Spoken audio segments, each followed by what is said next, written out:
Hey guys, welcome back to the channel. This is a story about what if Neglected Naruto is kisuke urahara chunin exams. Before I start, please support for more amazing content and do consider subscribing to my channel and share this video with your friends. This is written by Captain Omnitron and link in the description and support writer. Let's start the video. Chapter 1. The Awakening. It was a quiet night in Konohagakure. The wind was blowing peacefully while the leaves would dance in the cooling breeze as they fell off the trees. However, in the darkness of the forest, a lone child sat on the grass in front of an old shack. Okay, what's the first jutsu in this scroll? Shadow clone. Oh man. Clones are my worst jutsu. Asked a certain blonde-haired child. The said child was a boy by the name of Uzumaki Naruto, and at the moment he was reading a scroll. Not just any ordinary scroll, mind you, but the village's most forbidden scroll. You see, the child had just failed his academy exam and was depressed. In desperation of becoming a ninja, he listened to a corrupt teacher by the name of Mizuki, who had tricked the boy into stealing the said scroll. Now the boy had done his job successfully. He felt as though he should get started before his sensei arrived. At any rate, Naruto quickly began to read through the scroll, searching for something to impress his teacher with when he showed up. Damn, these look hard. I guess I'll just start with the shadow clone jutsu, it looks like the easiest. Naruto said as he went to work on learning the shadow clone. After half an hour, Naruto heard an all-familiar voice ring out in the forest. Found you? Looking up from the scroll, Naruto saw it was Iruka Yamino. You found me quicker than I thought, Iruka-sensei.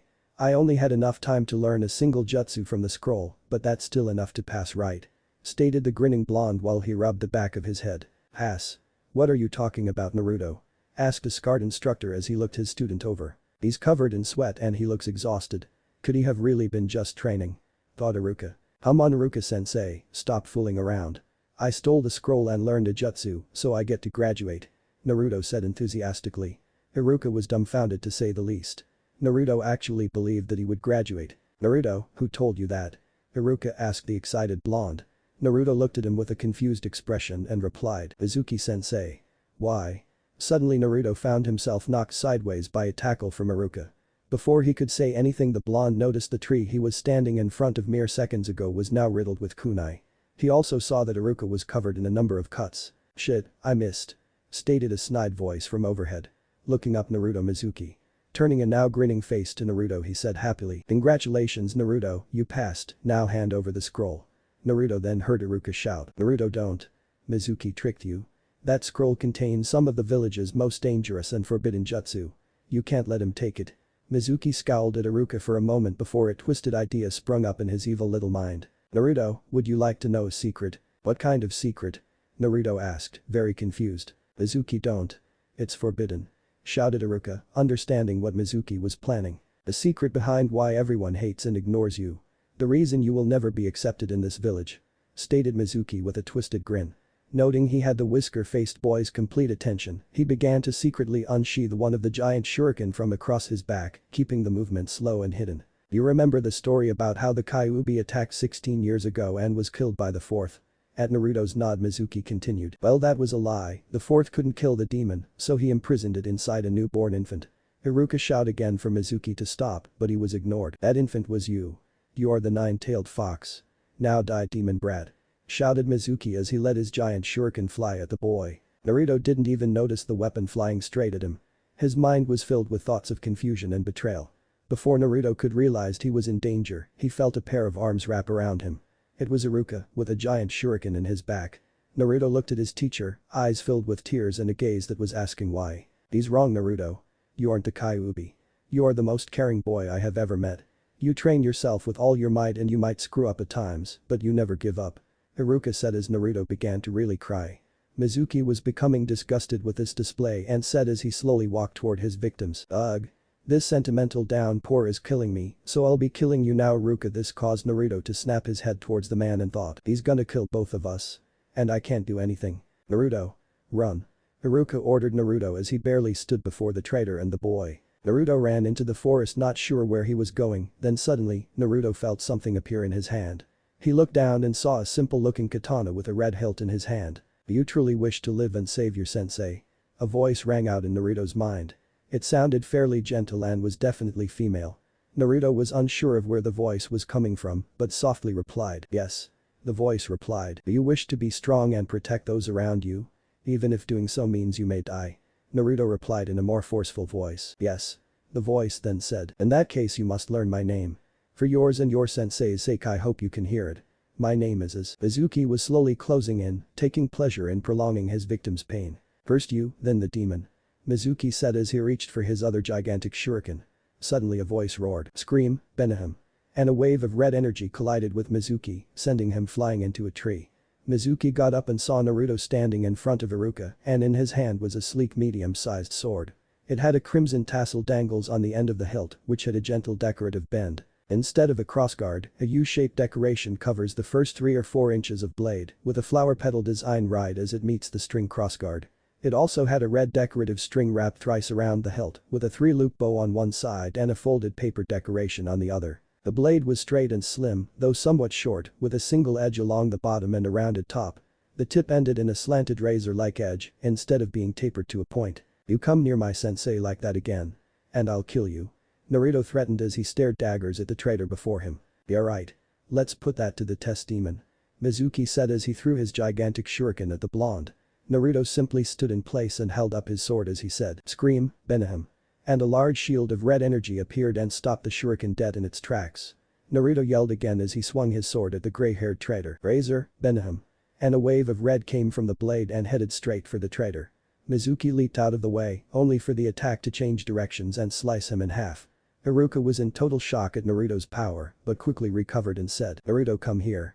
Naruto went over to his sensei and knelt down next to him. "Close your eyes," Iruka said softly. Naruto did as he was told, then felt something on his forehead. Naruto opened his eyes and saw that Iruka wasn't wearing his headband. Naruto felt his forehead and knew he was wearing his sensei's headband. "You graduate," Iruka said before he passed out. Just then the Hokage appeared with several Anbu and saw the bloody mess that was Mizuki on the ground with Naruto and Iruka not far away. "Lord Hokage, I can explain," Iruka said as he felt a twinge of pain. The old man shook his head and replied, "No need. I saw it all, and I also saw that Naruto has unlocked his Zanpakuto." Naruto looked at the old man and said in a confused tone, "The what?" The Hokage went on to explain what his Zanpakuto was. A Zanpakuto is unique as the swords are both reflections of a person's soul and power and sentient beings unto themselves. The Zanpakuto's name is also the name of the living spirit that empowers the sword and lends its strength to the person who wields it. These beings can vary greatly in appearance and have their own distinct personalities which match their owners. Normally, the Zanpakuto spirit can only be seen by its wielder. Otherwise, they dwell in their own inner world, created within the minds of the person who wield them. As such, each person's inner world is drastically different from another person's and is unique to themselves. Naruto was amazed at the power he now had, but before he could say anything else he was pulled into his mind. "Where am I?" Naruto said as he looked around the sword-like area. "It's your inner world," a woman's voice said. Naruto looked behind him and saw a woman with long red hair and red eyes, who wore a black kimono with a red sash. She was very beautiful, but what really got Naruto's attention was the 9 red foxtails behind her. "You're the Kyuubi," Naruto yelled at the top of his lungs. The woman simply replied, "Only in title. My name, as you now know, is Benihim." Naruto eyed the woman before him and said, "Well, you did help me, but why did you attack the village?" Benihim looked away as she said, "I'm afraid I cannot recall. When I became his Zanpakuto many of my memories were lost, but I do know that a one-eyed Uchiha made me very angry." Naruto nodded his head, sensing no lie in her voice. "Why did you bring me here?" Naruto asked. Benihim replied, "I felt it was wise for you to know what I once was and also to tell you that you need to wear less orange." Naruto then yelled back at her, "What do you mean? This is my favorite color." The Zanpakuto pinched the bridge of her nose in annoyance and replied, "My favorite color is red, but as you can see I don't cover myself in nothing but red." Naruto was about to argue once again before Benihim continued, "I am merely saying that wearing less orange will result in people taking you more seriously and greatly decreasing the chances of you getting killed on a mission." Naruto wanted to argue, but he couldn't. Naruto begrudgingly agreed. "Alright, anything else?" Benihim nodded and said, "Yes. I want you to drop that mask of yours and be your true self." Naruto was shocked by this. He had been acting like a clueless idiot for years. Naruto wasn't as dumb as he let on. He wasn't genius, mind you, but could have easily aced the exams at the academy. Well, that is, if they weren't rigged by Mizuki. He had hidden his intelligence, sadness, loneliness and sorrow from everyone to try and fit in. But he knew that it was time to stop, and with that he left his inner world and returned to the outside world. "Naruto, are you alright? You spaced out for a moment," the Hokage said as he placed a hand on Naruto's shoulder. Naruto replied, "Sure, old man. I'm okay." The next day Naruto made his way to the academy to meet his team. He wore a black hoodie left unzipped, a dark green mesh shirt, blue pants with his forehead protector acting as a belt, his zanpakuto in a simple sheath, and tucked into his belt on the left side, black ninja shoes, and an orange and white striped bucket hat. As he entered his homeroom, he was received with surprised looks. "Naruto. This room is for people who graduated." Sakura screamed. Naruto smiled and pointed to his belt and said, "As you can see, I did graduate, so I'd appreciate it if you didn't blow out my eardrums with your banshee-like screeching." Sakura was royally pissed off at Naruto's response and ran up to him, ready to knock the living daylights out of him. But Naruto sighed as he drew his sword and said, "Scream, Benihim." And a red mist-like shield appeared in front of him, blocking the pink-haired banshee's punch. "Damn it. What was that?" Sakura screamed in pain as she held her bruised hand. Suddenly a raven-haired boy walked up to Naruto, who had dispersed his shield, and said in a demanding voice, "How did you do that?" "It was Sasuke Uchiha." Naruto chuckled and said, "Oh, I just used this little lady here." Naruto then showed off his sword, attracting everyone's attention as they gazed at the weapon. "Give me that sword, idiot, I can use it much better than you," Sasuke demanded. Naruto chuckled again and said, "Sorry, can't do it. You see, this is a zanpakuto. Which means that this is a manifestation of my soul and won't work for anyone but me." Sasuke scoffed and said, "Yeah right, give me that sword, you idiot." Naruto stepped a couple of feet back and made a slash at Sasuke as he said, "Scream, Benihim." And a red energy came from the sword and slammed into Sasuke, nearly putting him through a wall. Everyone was dumbstruck at Naruto's power, but didn't say anything as Iruka limped in on crutches, followed by several jonin. "Alright everyone, these are the teams for this year. When I call your names, report to your jonin sensei," Iruka said as he began to read off the teams. AN. Skipping everyone else but Team 7. Team 7 will be Uryu Ishida, Soifin, and Naruto Uzumaki. Your jonin sensei will be Uruchi Shihoin. Iruka said as he pointed to the dark-skinned woman with purple hair and a ponytail, who wore mainly black with only an orange shirt. Naruto followed his teammates, who he had seen around but never really talked to. They followed their sensei up to the roof of the academy. Naruto walked next to his teammates and got a good look at them. Uryu was a few inches taller than Naruto and had black hair, wore glasses and a white jacket and pants with a blue shirt. Naruto could tell he was fairly stuck up, but nowhere near the level of Sasuke. Then Naruto turned his attention to Soifin. From what Naruto knew about her, she had no family or clan, so she didn't know his last name and refused to be given one. She had short black hair and wore an all-black outfit with a dark gray sash around her waist. As they reached the roof, their sensei said, "Alright. I am Uruchi Shihoin, also known as the goddess of the Flash. Now tell me about yourselves." Everyone's sweat dropped a little at her energy as she smiled widely. Chapter 2. Catch the Cat, wielder of the Crimson Princess. Naruto and all related characters belong to Masashi Kishimoto. Bleach and all related characters belong to Tite Kubo. Author's note. Wow. Did not expect this to get so many reviews this quick XD. Looks like I'll be sticking with this story. Now to all those who are eagerly awaiting the next chapter of Naruto Namikaze Ranker, don't worry, I'm going to be updating that story and this one. Also this might, keyword being might, be a harem with Uruchi and Soifin. Don't bother asking for more girls because if it does end up being a harem, then those are the only two I'll be using. So without further ado, enjoy. Chapter 2. Catch the Cat. The three genin didn't exactly know what to say, so Uruchi gave them a little help. 1. Just tell something about yourselves. Name, likes, dislikes, hobbies if you have any, dreams, stuff like that. Uruchi said, trying to encourage the genin. Naruto spoke up and said, "Maybe you should go first, sensei. To break the ice, so to speak." Uruchi thought for a moment and said, "Okay. As you already know, I'm Uruchi Shihoin. My likes include soaking in hot springs and playing a nice game of tag. My dislikes include just about anything formal, whether it be clothes, manners, or people. I guess my hobbies would include finding new tag partners and perfecting my technique. And I reached my dream a couple of years ago when I became a jonin." Feeling a little more comfortable, Naruto said, "My name is Naruto Uzumaki. My likes are ramen, my sword, and goofing off.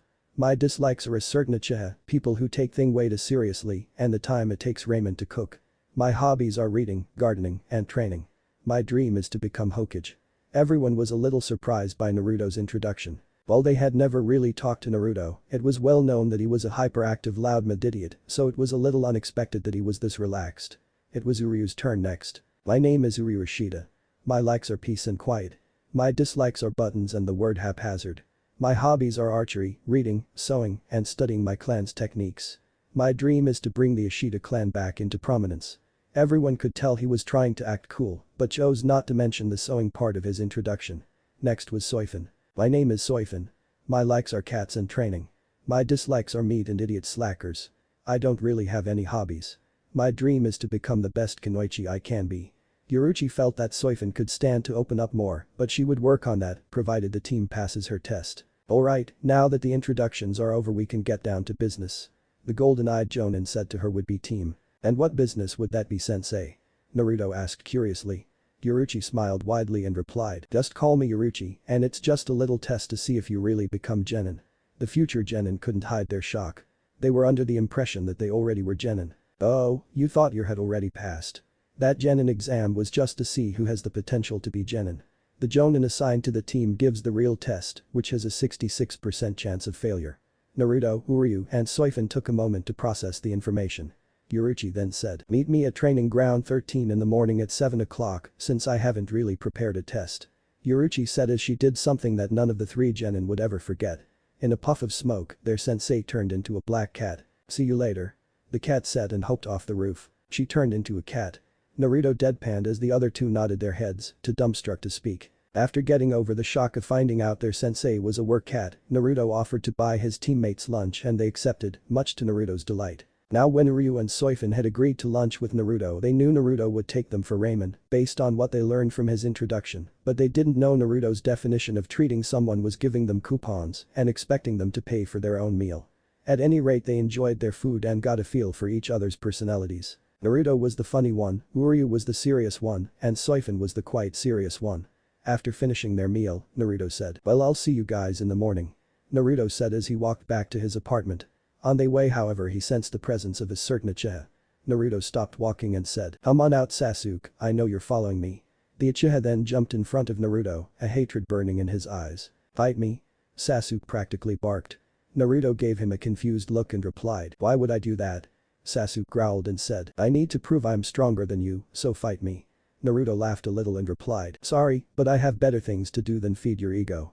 Naruto then began to walk past Sasuke. Sasuke grabbed Naruto's arm and said, it wasn't a request, it was a demand. Naruto grabbed his chin with his right hand, making it look like he was in deep thought, and said, well, when you put it like that, Naruto didn't finish because he need the egomaniacal Uchiha heart in the gut, causing him to fall over in pain.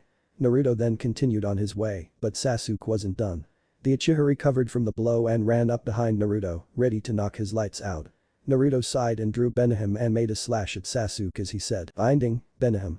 And a long red net came from the blade and entangled Sasuke. Get me out of this, you stupid dead last. Sasuke roared. Naruto walked up and punched him in the face, knocking him out before dispersing the net. Naruto then picked Sasuke up and sat him on a bench, making it look like he was sleeping. Satisfied, Naruto headed to his apartment. Naruto, Soifin, Uryu waited for 15 minutes at the training ground, not saying a word. Naruto glanced at Soifin, who now sported a sword. The sword was sheathed horizontally behind the girl's lower back, hanging by a rope. Naruto then decided to break the silence and asked Uryu, so you can use chakra arrows? How does that work? Uryu adjusted his glasses and held his right hand out as a blue bow made of visible chakra appeared. Uryu then grabbed the string of the bow and drew it back, causing an arrow to form. The bespectacled archer took aim at a tree and fired, embedding the arrow deeply into the tree before it disappeared.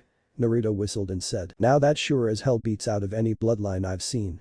The archer turned to the blonde and said, and what does that sword do? Soifin also wished to see what Naruto's sword was capable of. Naruto drew his Zanpakuto and said as he made a slash, scream, Benihim. And a red blast came from the sword and blasted a tree apart. Naruto turned and saw the shocked expressions of his teammates and chuckled as he said, and that's not even the tip of the iceberg. It was at this moment Yoruichi showed up and said, alright, now if you're down messing around we can get started. Everyone turned their attention to the dark-skinned beauty. The work cat said, alright, all you have to do is play a game of tag with me. If all three of you can tag me before an hour, then you pass. Naruto, Uryu, and Soifin said at same time, that's it. Yoruichi smiled and said, well, it won't be that easy. Yoruichi then disappeared, then reappeared right behind the genin. They turned around to look at her, but she had vanished again and reappeared back in front of them. In case you're wondering, it's called Shunpo. You remember that technique I mentioned yesterday? The genin nodded, their eyes bugging out of their heads as they began to sweat nervously. Well, this is it. Don't worry though, I won't be using all the time during the test so you can have a fighting chance. The genin calmed down a little at that, but they were still wondering about their chances of passing. Naruto drew his sword, Uryu made a bow, and Soifin had disappeared somewhere. Ready? Set. Go. Yoruichi said as she ran into the surrounding forest. Naruto and Uryu gave chase, but Soifin was still nowhere to be seen. Uryu shot a few arrows, trying to keep Yuruchi off balance. But it was a useless tactic as she easily outmaneuvered them. Naruto got an idea and made a slash with his Zanpakuto as he said, "Razor, Benihim." And a red wave of energy came from the sword heading toward Yuruchi. She dodged, but the attack followed her. It jazzed all the way into Naruto, who called off the attack and tagged her shoulder. Yuruchi was surprised at Naruto's strategic ability, but quickly recovered as Uryu fired more arrows around her. Yuruchi used Shunpo to get around them and ran deeper into the forest, leaving the two boys in the dust. Uryu looked over at Naruto and said, "Think Soifin's in position yet?" Naruto smirked and replied, "She better be." Yuruchi ran through the forest at top speed when she suddenly tripped. Yuruchi picked herself up and saw a string of ninja wire on the ground. The workat got ready for whatever the genin had planned. Suddenly a black blur came down and attacked the jonin. Yuruchi dodged and saw that it was Soifin. Soifin charged and almost managed to tag the older girl. Almost being the keyword here. Yuruchi easily dodged and leaped over the younger girl. Soifin thought quickly and touched the woman's leg. "Not bad. I didn't expect you to have such quick reflexes." Yuruchi complimented. Soifin blushed a little at the compliment and replied, "Thank you, Yuruchi-sensei." Yuruchi chuckled and said, "Just call me Yuruchi." Soifin nodded and replied, "Okay, Yuruchi-sensei." The workat's sweat dropped a little, but disregarded it. Suddenly a flurry of chakra arrows surrounded them, followed by a red net that came down on top of Yuruchi. Uryu then appeared and touched her shoulder as he said, "Tag, you're it."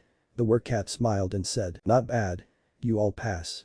Naruto then dispelled the net and walked over to his team. "So now what?" Naruto asked. Yuruchi gave a sly smile and said, "Next I file my report, then tomorrow you go on your first mission." The official Team 7 smiled as Yuruchi used Shunpo to vanish. Uryu and Soifin headed to their respective homes, but Naruto stayed for a moment as he was pulled into his inner world by Benihim. The blonde looked around at the familiar sewer-like surroundings and saw Benihim standing in front of him. "What is it?" Naruto asked his Zanpakuto. Benihim replied, "I believe that your teammate, Soifin, has a Zanpakuto." Naruto's eyes widened as he said, "Has she learned its name?" Benihim replied, "I do not know, you will simply have to observe her." Naruto nodded and exited his inner world. Chapter 3. Omik Chapter, Wielder of the Crimson Princess. Naruto and all related characters belong to Masashi Kishimoto. Bleach and all related characters belong to Tite Kubo. Omik Chapter, it was sunny morning in Konohagakure. Naruto, Uryu, and Soifin were walking down the street, headed to their usual training ground, when suddenly someone tackled Naruto to the ground. It was Mr. Duck-ass Sasuke Uchiha. Sasuke picked Naruto up by his shirt and yelled in his face, "You were going to fight me?" Naruto smirked and replied, "Sure, but not right here. How about you meet me on top of the Hokage monument in 10 minutes? Sasuke seemed appeased and released Naruto as he headed for the monument. Naruto dusted himself off and as soon as Sasuke was out of sight, said, "Alright, let's go meet Yuruchi." His teammates looked at him curiously. Soifin said, "Aren't you going to meet Sasuke for your fight?" Naruto smiled and replied, "Oh no. I just want to see how long he'll wait up there before he realizes I'm not coming." Uryu gave a small smirk and said, "That's evil." Naruto chuckled and replied, "Oh, I'm sure he'll only be there for about an hour before he gives up." And so the genin left to meet their sensei. Later that night, Naruto was sleeping peacefully in his bed when suddenly a loud banging on his front door woke him up. Naruto looked over at his clock and it read 4:10 a.m. Naruto groaned and got out of bed as the banging continued. Naruto looked through the peephole and saw a very angry Sasuke standing there. "I know you're home, Uzumaki." Naruto slowly backed away from the door, extremely creeped out, and grabbed Benihim. "I waited at the Hokage monument for 16 hours. Now come out and fight me." Sasuke roared. Naruto then heard him walk away from the door. Naruto sighed in relief, but soon panicked when he heard Sasuke trying to break his door down. Naruto then got an idea. The blonde went over and opened the window above his bed that just happened to align perfectly with his front door. Outside, Sasuke walked a distance away and got a running start ready to smash the door in. But just before Sasuke could make contact, the door opened and Naruto got behind him with his Zanpakuto as he yelled, "Scream, Benihim." And a blast of red hit Sasuke in the back and sent him flying out the window and crashing into the window of another apartment across the street. Naruto laughed as he closed his window and heard a woman scream, "Anbu, come quick, rapist." Chapter 4. The Mission, Wielder of the Crimson Princess. Naruto and all related characters belong to Masashi Kishimoto. Bleach and all related characters belong to Tite Kubo. Author's note. Thanks for all the reviews, guys. Oh, and to let everyone know, in case it wasn't obvious in the first chapter, Naruto, his team, and the rest of the rookies are 16. Yuruchi is 21, and so are most of the other jonin. Also to let everyone know, Naruto has Benihim and Shikai all the time. He will learn to seal it later, but for now it's stuck in Shikai. Chapter 3. The mission. It had been a few weeks since Team 7 had begun doing missions, though the term mission could be used loosely. Chores were a better fit as far as Naruto was concerned, and, after all, since when did it take military manpower to paint someone's house? Naruto made it no secret on how he hated the menial labor, and while Uryu and Soifin weren't exactly thrilled with the so-called missions either, they kept their complaints to themselves unlike their blonde teammate who complained almost constantly. It was after one particularly aggravating mission involving a runaway house cat that Naruto decided to take things up with the Hokage after they made their report. However, before he could begin his plan of pleading with the old man, Urachi said, "I've been thinking, old man, and I feel that my team is ready for a C-ranked mission." To say that Naruto was happy would be an understatement. The old Hokage thought for a moment and replied, "Well, if you're sure, Urachi, then I suppose I'll allow it." The Hokage then looked through a few folders and then pulled a file from one of them. "The only C-ranked mission I have available at the moment is a mission to the Land of Grass to pick up a shipment new scrolls." Well, it didn't sound like much, Naruto was just happy to get a mission out of the village. "We'll take it." Naruto spoke up, much to his teammates' annoyance, though they also agreed to the mission. "Well then, report to the main gate in the morning at 6 o'clock. Sarutobi said as he went back to his paperwork. Team 7 was about 20 miles outside of Konoha, and Naruto was starting to wish he was back home, as it was 50 more miles before they reached the Land of Grass. Apparently Naruto forgot that an away mission meant a lot of walking. Uryu, who was also tired of walking, leaned in next to Naruto and whispered in a rather harsh tone, "The next time you want a mission outside the village, make sure to ask just how far it is." Naruto slowly nodded, he only had himself to blame. He could have waited for another C-ranked mission, preferably one not so far away, but no, he had to jump on this one. Naruto sighed and trudged on with his team. It was soon late afternoon, and after walking all day, the genin were exhausted while Urachi was only a little tired. The dark-skinned beauty turned to her team and gave a feline grin and said, "Oh come on, you guys aren't tired, are you? And I was planning on giving you some training."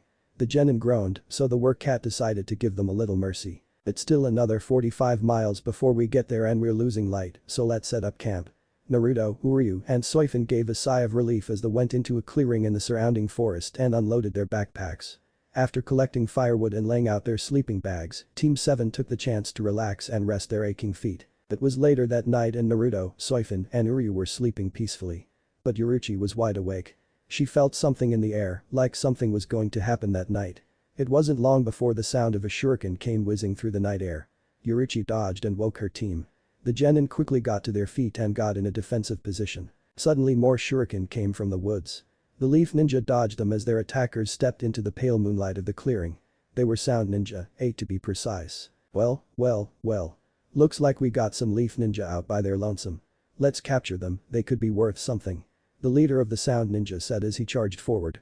Naruto yelled, "Razor Benaham," and sliced 2 of the sound nin in half as he quickly stabbed 2 more. Soifin quickly disappeared and stabbed one of them in the back. Uryu shot 2 between the eyes and Urachi made quick work of the rest by using her shunpo. "What was that about?" Naruto asked no one in particular. Urachi replied, "The sound is a fairly new hidden village and for some reason they have it out for leaf ninja." Naruto was about to say something else, but he heard some rustling from a bush a few feet next to him. Naruto wasn't the only one who heard it as Uryu and Soifin made their way closer to the noise.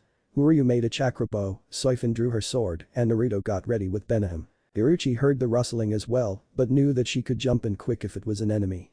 The genin slowly made their way over to the bush, weapons trained on the plant.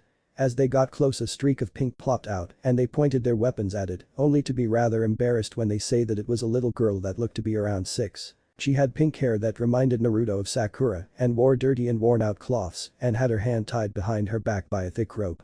It was clear that she was a prisoner of the sound ninja. Soifin took out a kunai and cut her free and half expected her to run from her and her team since they were also ninja. But the girl did something totally unexpected, she reached out and touched Naruto's blood-covered Zanpakuto and laughed, unnerving the teen. "This is neat." The girl exclaimed. Naruto was a little shocked and stammered out, "Why you shouldn't he touch that?" Naruto then cleared his throat and said more clearly, "It's a dangerous weapon." The girl laughed and said, "I like you whiskers." Naruto blinked a few times, giving the name time to sink in. Before he could say anything in response though, Urachi walked over and bent down to the girl's level and asked her, "What were you doing with those ninja?" Urachi already had an idea but hoped she was wrong. The girl thought for a moment and said, "They said something about selling me or something. Do you have any candy?" Urachi got angry at the first part and chuckled a little at the last part. "Do you know where your mommy or daddy are?" Naruto asked the abnormally cheerful little girl. She replied in a slightly somber yet still somehow cheerful voice. I don't have a mommy or daddy. This struck a chord with Naruto. He looked to his team, silently asking for permission which he received. Naruto then said, would you like to come with us? The girl then yelled, really Whiskers? Sure. The girl then tackled Naruto the ground, hugging him as tight as she could. Chapter 5. The Invincible Swordsman, wielder of the Crimson Princess. Naruto and all related characters belong to Masashi Kishimoto. Bleach and all related characters belong to Tite Kubo. Chapter 4. The Invincible Swordsman. The next day Team 7 neared their destination. However, there was one more to their number, the little pink-haired girl they rescued. Despite the fact that she was clearly mistreated by the Sound Ninja and that she was an orphan, she was still cheerful and innocent, much to the surprise of Naruto and company. At first Naruto thought that it was an act like the one he used to put up, but when he looked into her eyes, he didn't see the same loneliness he saw in his own reflection.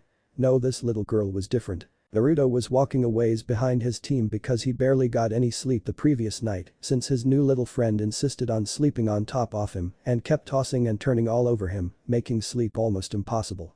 Speaking of the girl, she was currently slung over Naruto's shoulder, facing forward. This is fun. I'm gonna ride on you all the time Whiskers. Naruto chuckled a little at what was now her permanent nickname for him. You do know my name is Naruto, right? Naruto questioned in a tired yet playful tone.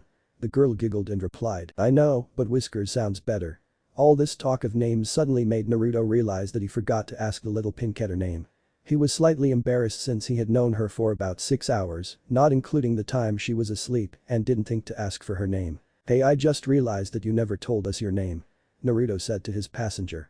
The girl's almost perpetual smile then faded and she replied in a somber tone, I don't have a name. Any feeling of tiredness Naruto had disappeared when he heard that, only to be replaced with total shock. Naruto stopped walking and stood silent for a few moments, causing his little friend to worry that she said something wrong. Just then Naruto said, how about Yuichiro? The girl looked at him curiously and replied, what about it? Naruto then said, her name. Do you like it? The girl thought for a moment then replied, it sounds neat. Naruto smiled and began walking again as he said, alright, Yuichiro it is.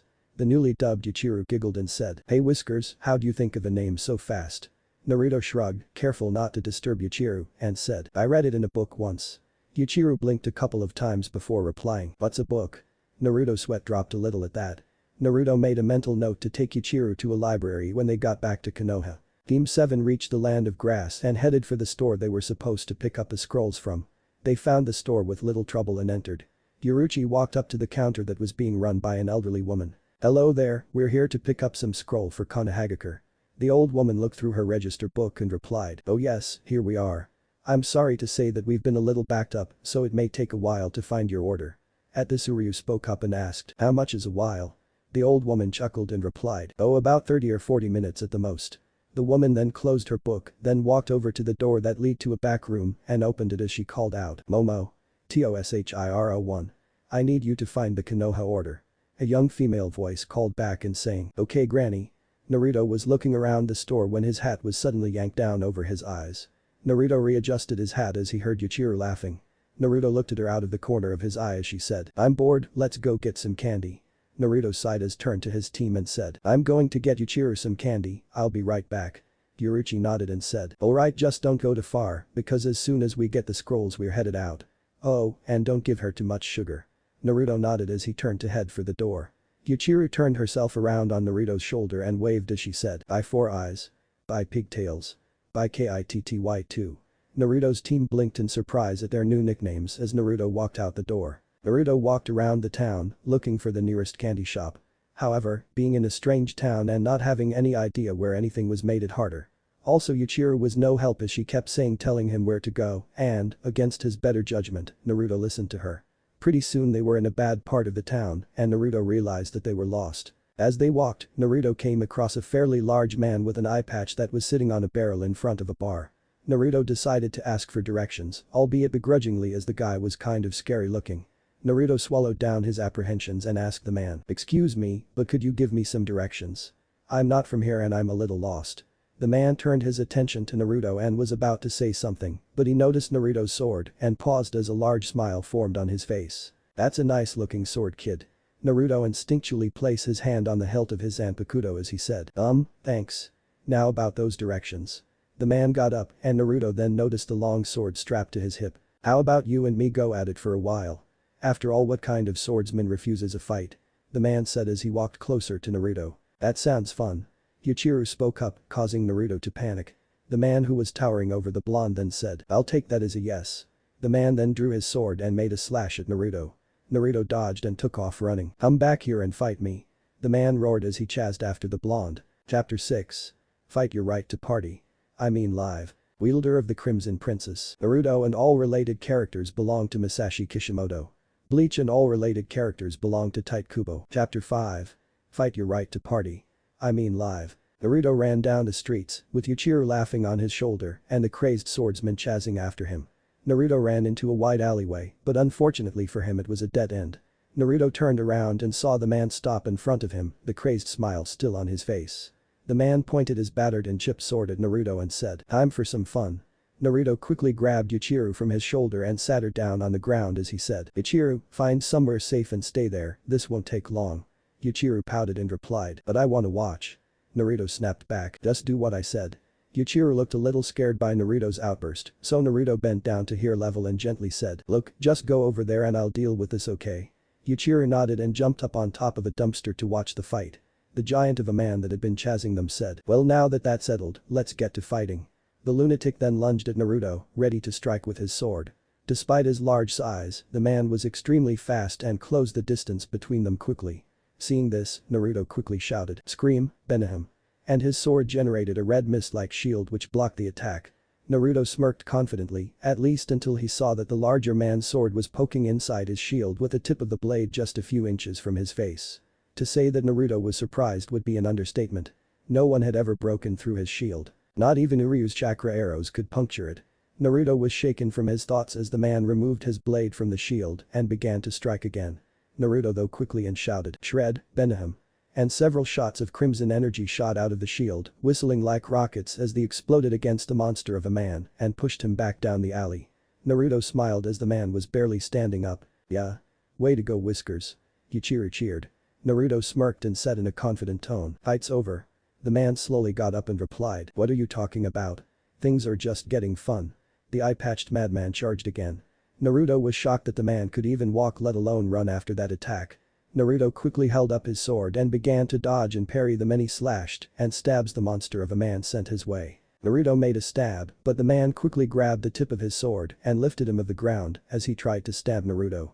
Naruto quickly maneuvered out of the way and kicked the man hard in the chest with both feet and bounded away from him.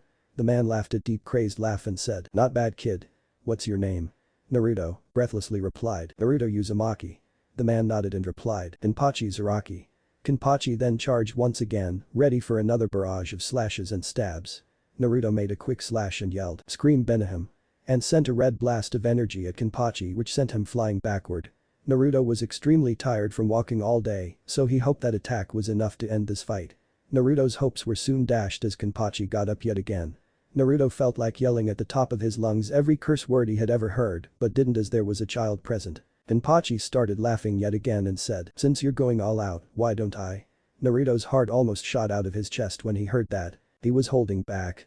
Naruto screamed in his mind as he suddenly got the feeling that he was going to die. Kenpachi reached for his eye patch and yanked it off, an eruption of chakra threw Naruto off his feet. Naruto looked over to if Yuichiro was alright. She was now inside the dumpster peeking out, much to Naruto's relief and disgust. Kenpachi made a swipe with his sword at the abandoned building next to them and it came crashing down as he said, time for round 2. Naruto whimpered a little as Kenpachi charged forward again. Orochi, Soifun and Uryu were waiting outside the scroll store for Konoha's order when they suddenly felt a massive amount of chakra being unleashed. They all turned their attention to the other side of town where it looked like a building had exploded. That also happened to be the direction Naruto went when he left the store and that was all that Orochi needed to check it out. You two stay here and wait for the scrolls, I'm going to check this out. The two genin nodded as the purple-haired jonin disappeared in a cloud of dust. Naruto was barely even close to holding his own against Kenpachi. Naruto never met a demon, well he met one, but it had turned into his Zanpakuto, so that didn't count for him, but this man was probably the closest thing he would ever get. Naruto barely dodged another one of Kenpachi's slashes as it cut his shoulder. Naruto had one chance and just one chance to make it out alive. Naruto made a slash as he yelled, binding, Benihim. And a red energy net covered Kenpachi. Naruto then bent down and was about to stab the net when suddenly he heard someone yell, Itsuga Tensho. Yuruchi was closing in on the downed building, hoping that Naruto was alright. As she got there she heard someone yell, "Itsuga Tensho." Yuruchi instantly recognized the name of that attack and really laid on the speed. It can't be him. He's dead. Yuruchi thought as she was about to reach her destination. When she got there she saw a man passed out in front of Naruto who was looking up at something. Naruto looked and saw Kenpachi was knocked out in front of him. "Looks like you owe me one, kid." Naruto looked up and saw a man on top of a building with a large sword without a hilt wrapped in black wrappings and was silver with a black blade. The man jumped down and Naruto got a better look at him. He had ghostly pale skin and chalk white hair, black nails, and yellow irises with black sclera. He also wore an all-white shihakusho with a gray strap across his torso.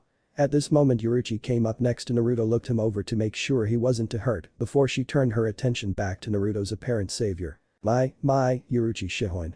Just as beautiful as I remember." The man said as he poked his massive sword on his shoulder. Yuruchi replied, "Hello Shiro." Chapter 7. Omnitron Chapter 2. Wielder of the Crimson Princess. Naruto and all related characters belong to Masashi Kishimoto. Bleach and all related characters belong to Tite Kubo. Omnitron Chapter 2. It was an average day in Konohagakure. And to a certain Uzumaki, average meant boring. Naruto was walking down the streets, looking for something interesting to do. Suddenly a voice that came from his shoulder said, "I'm bored, Whiskers." Naruto sighed as he replied, "So am I, Ichiru, so am I." At this moment he saw a certain Uchiha walking up to him. Naruto was expecting the usual, "Fight me, you loser." But Sasuke didn't seem to notice him. As the Uchiha got closer, Naruto saw that he was covered with dirt, cuts, and scraps. Either he had just gotten back from a mission, or Sakura had snapped from not being able to pound Naruto and turned on Sasuke. Naruto really hoped it was the last one. As Sasuke came up on Naruto, the blonde said, "What? No fight today?" While Naruto didn't want to fight the egomaniac, he knew that Sasuke was in no shape to do anything. Sasuke turned to Naruto and said, "Shut up, loser. As soon as I'm done in the bathhouse I'm going to beat you senseless." Naruto stepped aside to allow the Uchiha to pass. "I, duck butt." Yuichiro yelled at Sasuke, who stiffened at the nickname but kept walking. As soon as Sasuke was out of sight, Naruto started running full speed to the bathhouse. "Where are we going, Whiskers?" Yuichiro asked. Naruto smirked and said, "We just found something fun to do, Yuichiro." Sasuke entered the bathhouse, walked up to the front desk and rung the bell. After a minute a girl with long blonde hair and two pigtails and blue eyes walked out of a back room and up to the desk. Sasuke thought she looked familiar, but put the thought out of his head and was about to order a bath, but the girl quickly said, "I'm sorry sir, but the entire bathhouse has been rented out." Sasuke's eye twitched as he asked, "I who?" The girl looked at a book and replied, "A Mr. Itachi Uchiha." Sasuke's eyes widened before he yelled, "Where is he?" The girl looked frightened and replied, "Be down the H hall to the L left." Sasuke then ran off. As soon as he was gone, the girl did a hand sign and in a puff of smoke, revealed herself to be Naruto. At this moment Yuichiro poked her head out from under the desk and said, "Now what, Whiskers?" Naruto grabbed her hand and began walk out the door as he said, "Now we wait." Sasuke ran down the hallway until he came to a door. The maniacal Uchiha kicked the door down and yelled, "Alright. Let's do this." He then saw Yorisuhi, Kurenai, Soifun, Yugao, and Anko in a bath. Yuruchi stood up and said, "Alright girls. Let's get to work."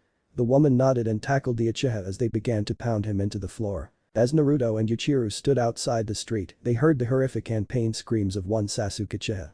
After 20 minutes of screaming, things went quiet. Soon Sasuke walked out of the bathhouse bloody, bruised, and dripping wet with a bar of soap jammed in his mouth. The mangled Uchiha walked up to the blonde as he took the bar of soap out of his mouth and said, "I don't know how, but I know you were behind this." Sasuke then passed out. Yuichiro laughed and said as Naruto put her on his shoulder, "You were right, Whiskers. That was cool." Chapter 8. The Ghost of the Leaf. Wielder of the Crimson Princess. Naruto and all related characters belong to Masashi Kishimoto. Bleach and all related characters belong to Tite Kubo. Chapter 6. The Ghost of the Leaf. "Hello Shiro." Yuruchi said in a cold voice as she kept her eyes on the pale man. The man gave a slightly psychotic grin and replied, "Ah, I'm hurt. Aren't you happy to see an old teammate?" Naruto, who was currently being hugged to death by Yuichiro, who was praising Naruto's fighting skills, was taken aback by the man's words. He was on a team with Yuruchi. "I'd be happier if you weren't a nukenin that betrayed Konoha." Shiro's smirk fell as he said, "Can I help it if that stupid old man wanted me to wipe out the Uchihas?" Yuruchi's and Naruto's eyes widened at this. Itachi was the one who killed them, and I can assure you that the Hokage didn't order anything like that. Yuruchi responded in the same cold manner. The pale nukenin chuckled and replied, "Really? Hiro told Itachi into it, huh? But that aside, he did make the order. Why else would I leave?" The workcat said, "Because you're a psychopathic degenerate." At this Shiro chuckled and replied, "Okay, you got me there. It's no secret that I've got a few screws loose and that I have a somewhat questionable conscience, but I would never wipe out a whole clan. Yoruichi gave the man a stern look, causing him to say, okay, I probably would if they did something to really piss me off, but the Uchihas didn't. Sure, almost all of them were annoying blowhards, but they didn't deserve that. At this moment Naruto said, okay, who is this guy? The two ninja glanced over at the boy who had a pink-haired girl on his shoulder. Shiro opened his mouth to introduce himself, but Yoruichi beat him to the punch and said, he's Shiro Kurosaki, better known as the Ghost of the Leaf. Naruto's eyes widened as he recognized that name. The Ghost of the Leaf was infamous in the elemental countries for being a brutal fighter, rarely leaving anyone alive after a fight, and his pale skin and white hair. Naruto mentally cursed himself for not recognizing the man sooner. He was after all a legend for being able to fight the third Hokage to a standstill while he was still a genin. Shiro saw the blonde's look of realization and said, if the kid a prize, he finally recognizes me. Honestly, what are they teaching at the academy these days? Naruto was about to say something, but Yoruichi said, what are you doing here, Shiro?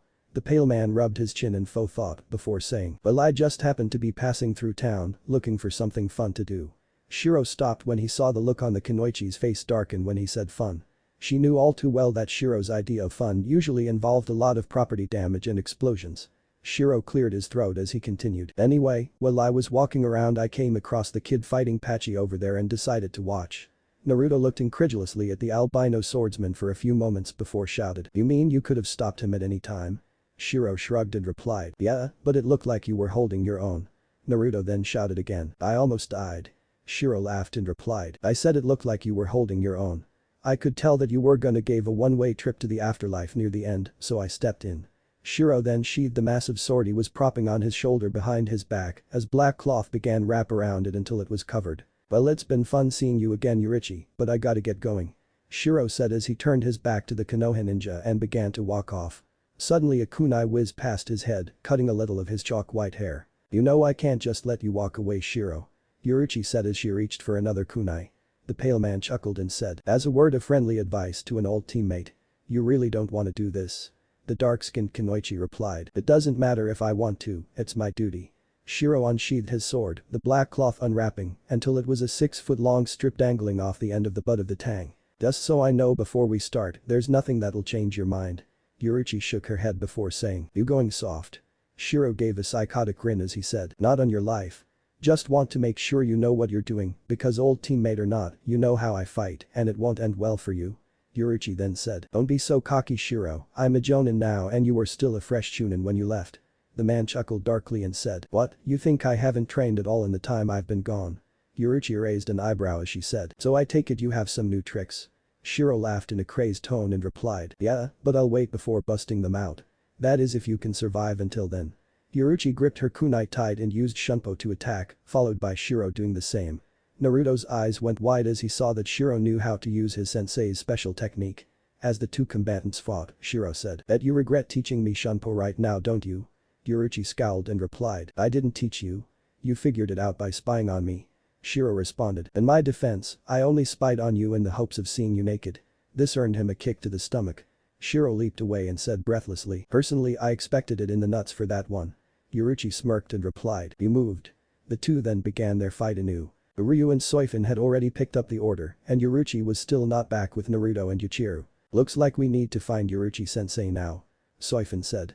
Uryu, who was loading the last crate of scrolls into a cart, replied, we can't just leave the order, someone could steal it. Soifin wondered who he thought would steal blank scrolls, but figured that it could be a possibility. Why don't you just take the cart? Uryu adjusted his glasses and replied, and push it all the down there and then all the way back home. Soifin thought for a moment before saying, just have Naruto do it. Uryu liked that idea and followed Soifin to the side of the down building. Naruto watched in awe at the speed in which Yoruichi was fighting the nuke nin, while Yuichiro was cheering Kitty on. The two were nearly evenly matched, with Yoruichi being the faster of the two. Naruto assumed that since she invented the technique, Yoruichi had an infinitely greater understanding of Shunpo than Shiro, who seemed to have worked out a rough version of from watching the work cat. Naruto wanted to help, but he knew he was outclassed, and he was still hurt from his fight with Kenpachi, so all he could do was sit and watch.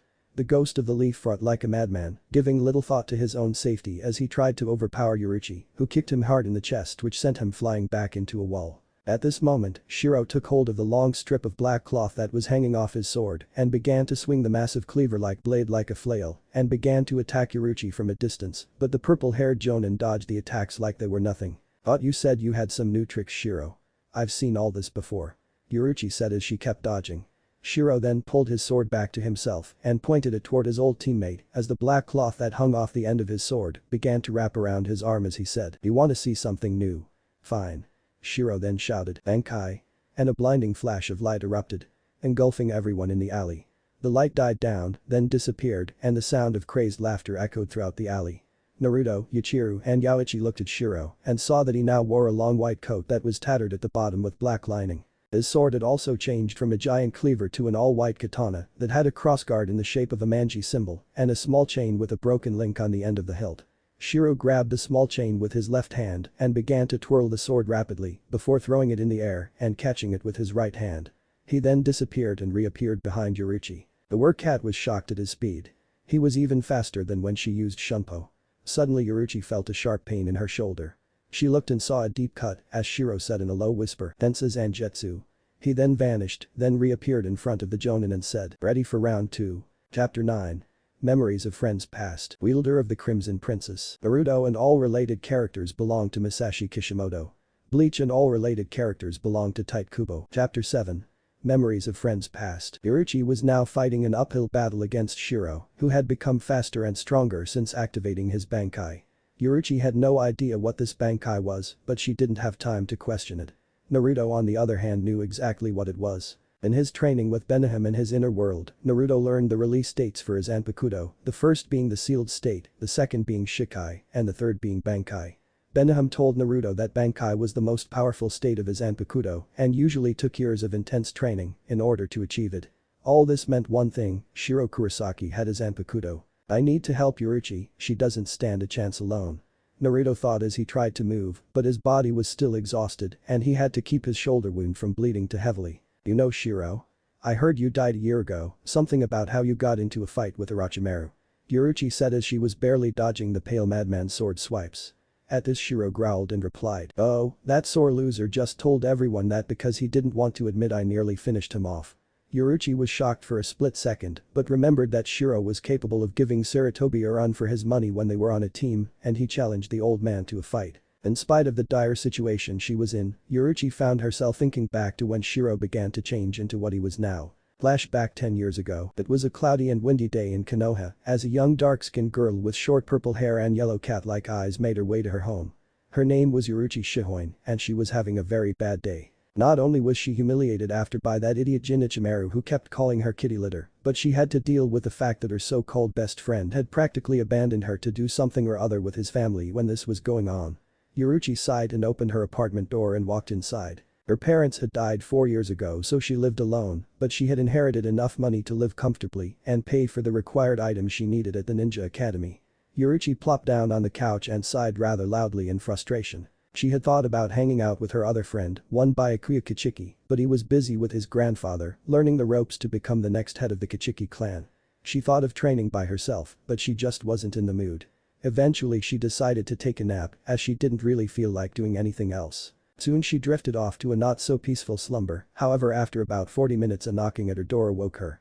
Moaning, she forced herself from her couch and went over to her front door, opening it to reveal a boy with ghostly pale skin, chalk-white hair, and yellow and black eyes. "Shiro? What are you doing here? I thought you had something to do with your family," Yuruchi asked her friend. She then noticed his puffy tear-stained cheeks, clear signs he had been crying. In all the time she had known him, Yuruchi had never seen Shiro cry, so she knew something had happened. "What happened, Shiro?" the dark-skinned girl asked with great concern in her voice. The pale boy before her then said barely above a whisper, "Mom. Ichigo." Yuruchi looked confused. What did his mother and twin brother have to do with him crying? But before she could ask another question, her pale friend had pulled her into a hug and began to sob. Yuruchi brought him inside and let him cry himself out, but she never did get him to say what had happened. No, it would be a few days later that Yuruchi would learn that Shiro's mother Misaki, a civilian, and his brother had drowned when they fell into a rushing river. From could be gathered from Shiro, Misaki had fell in, and Ichigo, ever the protector, jumped in after her. After finding this out Yuruchi ran off to find Shiro to comfort him. Yuruchi thought about how different Shiro and Ichigo were as she ran. Not only was Shiro ghostly pale, but was far more manic than his twin. Ichigo on the other hand was more reserved and was, as far as Shiro was concerned, the favorite. As such they fought like crazy about everything, with Shiro being the one who usually instigated the confrontations. However, Yoruichi never doubted that Shiro loved his brother. The fact that he also lost his mother on the same day made the younger cat all the more worried for her friend. When she reached Shiro's house she frantically knocked on the door desperate to help her best friend through this. "Shiro. Open up. I know you're home. I just want to talk." Yoruichi yelled as kept knocking. Suddenly the door opened as she was about to knock again and she accidentally punched her pale friend in the nose. "What the hell?" Shiro yelled as held his now bleeding nose. "Shiro, I'm sorry," Yoruichi said as she tried to look at his nose. Shiro snapped back in a somewhat nasally voice. "Forget about it. What do you want anyway?" Yoruichi was a little taken aback by her friend's crabby demeanor but disregarded it as grief talking. "I came to see if you were alright," the younger cat said. "I was alright until you decided to break my nose," Shiro replied still in a nasally voice due to his struck nose. Yoruichi sighed and said, "I said I was sorry." She then noticed that Mr. Kurosaki hadn't ran up to greet her as usual. She assumed he was somewhere in the house grieving, but Shiro answered her unasked question. "Dad's on a mission. He won't be back until tomorrow," the pale boy said as wiped the blood from his nose. They stayed silent for a while before Shiro said, "I don't feel like talking right now, Yoruichi." And with that he shut the door. Yoruichi sighed and left, deciding that perhaps time will help him. It had been a week since their encounter and Yoruichi had grown increasingly worried about Shiro. His father hadn't returned from his mission yet and Shiro seemed to be changing. Shiro had always been a bit of a wild card and a joker, something that made him and Yoruichi get along so well, but recently he had been a little darker with how he joked. He had also gotten more ruthless and menacing when sparring at the academy and was starting to scare Yoruichi a bit. One day after class, Yoruichi decided to find out what was going on. The catgirl decided to ask the Hokage what was happening since he was close with the Kurosakis. Yoruichi entered Saratobi's office with a visible look of determination. Saratobi looked up from his accursed paperwork and said, "What can I do for you today, Miss Shihoin?" The dark-skinned girl replied, "It's about Shiro Kurosaki. I know you're a good friend to his family and I thought you could tell what's going on with him. He's my best friend but he won't tell me anything." The Hokage sighed and replied, "I'm afraid I know why Shiro has been acting the way he does. His father, Isen Kurosaki, died on his last mission. I'm afraid that after losing his mother and brother, followed by his father in so short a time has caused a radical change in his personality. I'm afraid that anything of the old Shiro Kurosaki is gone for the moment and only time will help him." Yoruichi was in a state of shock and sadness. Shock at the fact that Shiro had been dealing with all this by himself without telling her and sadness that her friend would never be the same. Flashback end. Yoruichi sighed as she continued to barely avoid Shiro's attacks. Shiro again used his incredible new speed and made a slash at Yoruichi, who managed to get a kunai up in time to block, but he stopped just before he made contact which caught the work cat off guard. The ghost of the leaf gave a psychotic smirk and whimpered, "Itsuga Tensho." And a white and red energy came from the ivory sword which engulfed the area, destroying the other building in the process. Naruto quickly threw up his blood mist shield, which began to chip away bit by bit from energy from Shiro's attack. When the attack dissipated, Yoruichi was lying unconscious but alive. Shiro frowned as he raised his sword above his head and said, "I'm sorry it had to end like this, Yoruichi." But before he could bring the sword down, a chakra arrow struck him in the shoulder. "What the hell?" Shiro yelled as the arrow disappeared and he clutched his bleeding shoulder. The ghost of the leaf turned to see a boy with glasses holding a bow made of visible chakra and he had another chakra arrow ready to fire. Next to him was a girl with short hair and two long pigtails in the back and had a short sword drawn. "Back away from our sensei," the boy said as he took aim, ready to fire if need be. Shiro chuckled and said, "Looks like the kiddies want to play. Alright then." Shiro then charged as Uryu began to fire arrows. Shiro swatted them away with his sword as he began to shout. "Itsuga Tens," however he was interrupted by a voice that yelled, "Scream, Benihim." And a red blast of energy struck him in the back, cancelling his attack. Shiro turned around and growled at Naruto who smirked back at the pale swordsman. "Forget these two, you die first, Blondie." Shiro snarled at Naruto as a black and red energy covered his blade. He then made a horizontal slash at Naruto and yelled, "Kuroi Jutsuga." Chapter 10. Fights over. Wielder of the Crimson Princess. Naruto and all related characters belong to Masashi Kishimoto. Bleach and all related characters belong to Tite Kubo. Chapter 8. Fights over. Shiro's attack headed straight for Naruto. The blonde could barely move as it was, so he just closed his eyes and waited for the inevitable.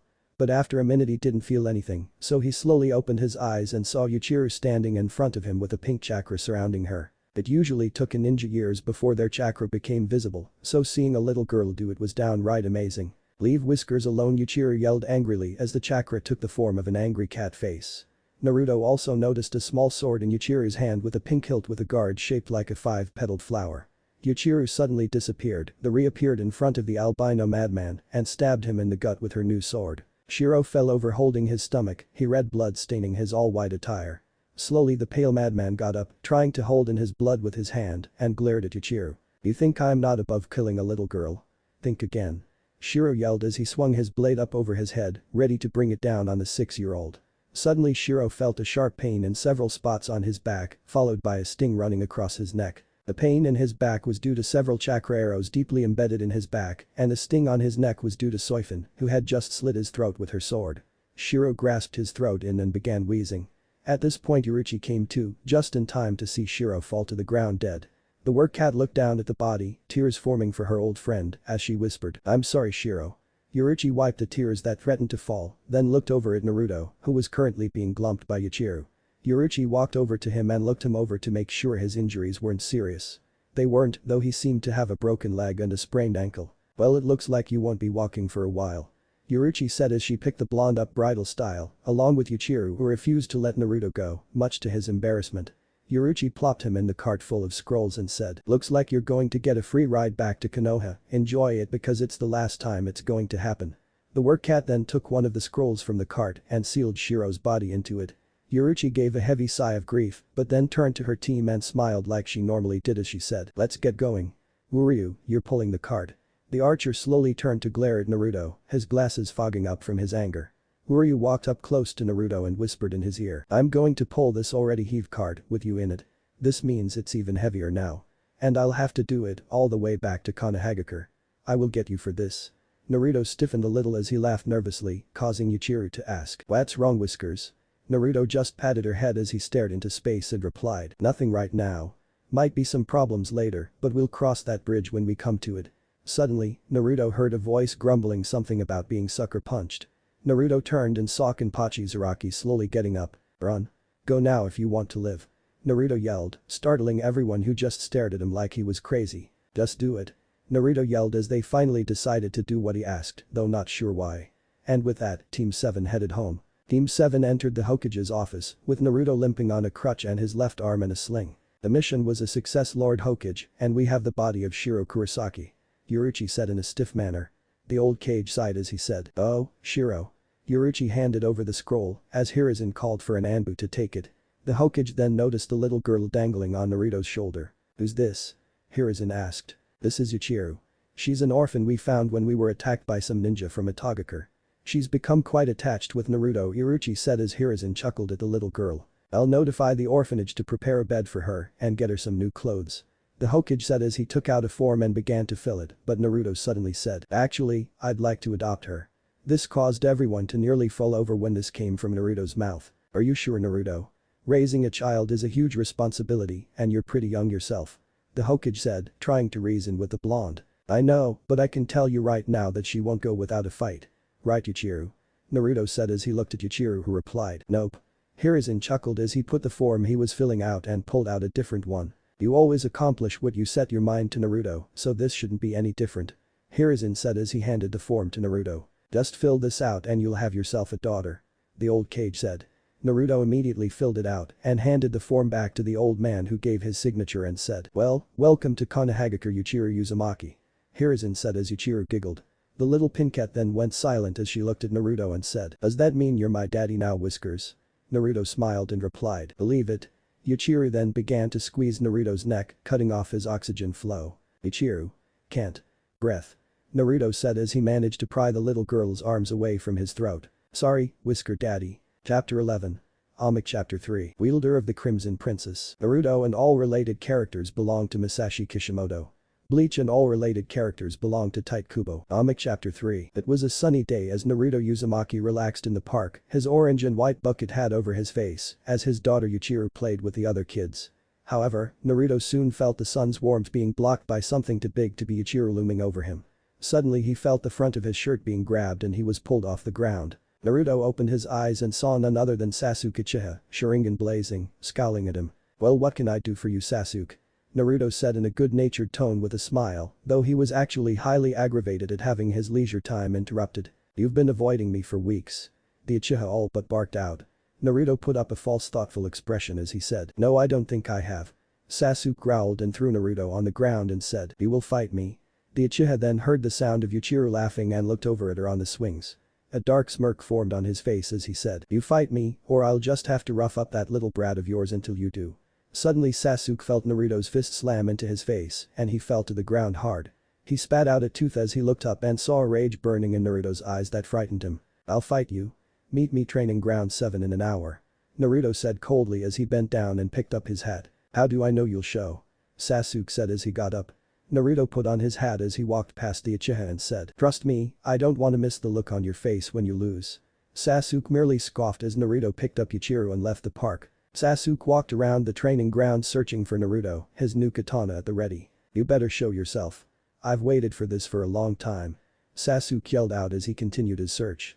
Suddenly he heard a twig snap behind him, so he quickly swung his sword around at the perceived attacker. He was met with the sound of metal hitting metal as he saw that it wasn't Naruto but a large man. He had a scar over his left eye, while his right eye sported an eye patch, long hair spikes with bells on the ends, and a long battered sword which blocked Sasuke's own. The Uchiha retracted his sword as the man eyed him. That's a nice looking sword. The man said as a large crazed smile formed on his face. The man raised his own sword and made a swipe at the Uchiha. Naruto was in his apartment, warming up 2 cups of instant ramen for himself and Yuichiro, as a blood-curdling scream filled the entirety of Konohagakure. What was that, Whisker Daddy? Yuichiro asked as she sat at the small kitchen table, waiting for her food. Naruto sat the cup of ramen in front of her and simply replied, I think Uncle Duckbutt just found a new playmate. Chapter 12. When things hit the fan. Wielder of the Crimson Princess. Naruto and all related characters belong to Masashi Kishimoto. Bleach and all related characters belong to Tite Kubo. Chapter 9. When things hit the fan. Naruto was peacefully walking to the Hokage's office. He had a content smile on his face, a real smile, which was not a very common occurrence for him.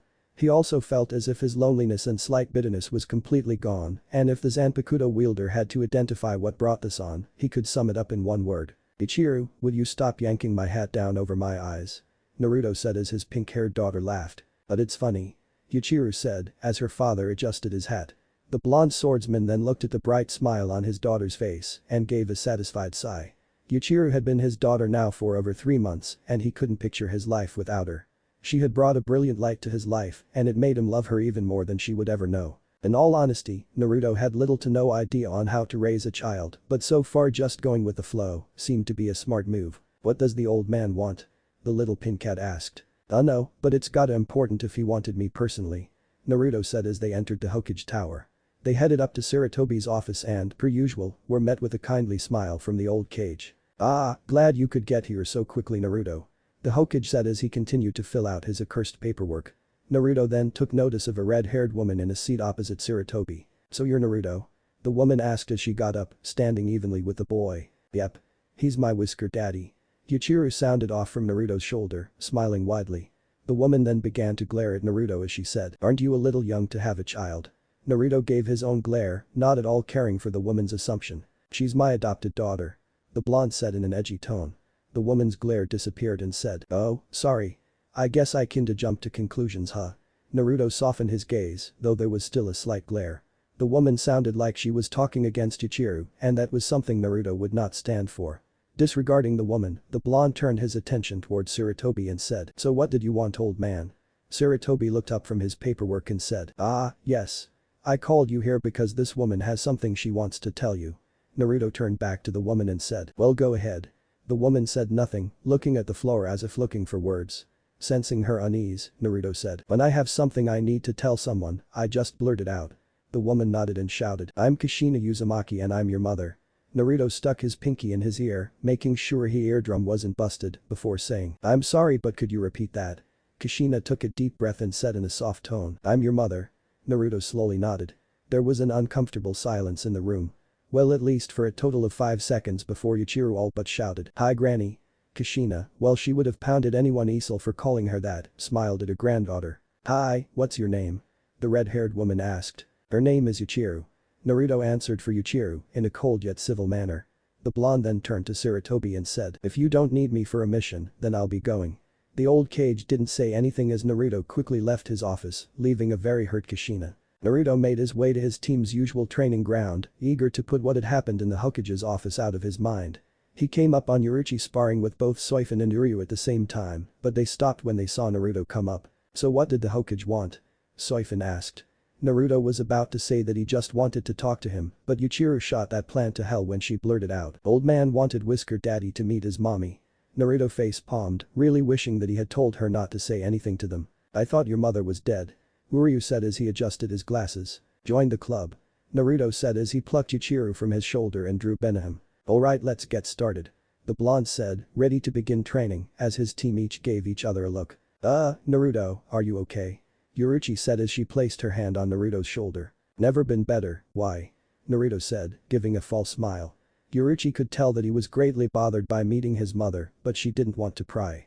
After staying silent for a few moments, Yoruichi decided that he would benefit from getting his mind off it for a while. Alright, well let's get to it. The work cat said as she motioned for her team to attack her. After a couple of hours, Uryu and Soifin headed home, leaving Naruto, Yuichiro, and Yoruichi. The work cat looked over to her left and saw Yuichiro playing with a grasshopper in the field and decided that now was her chance.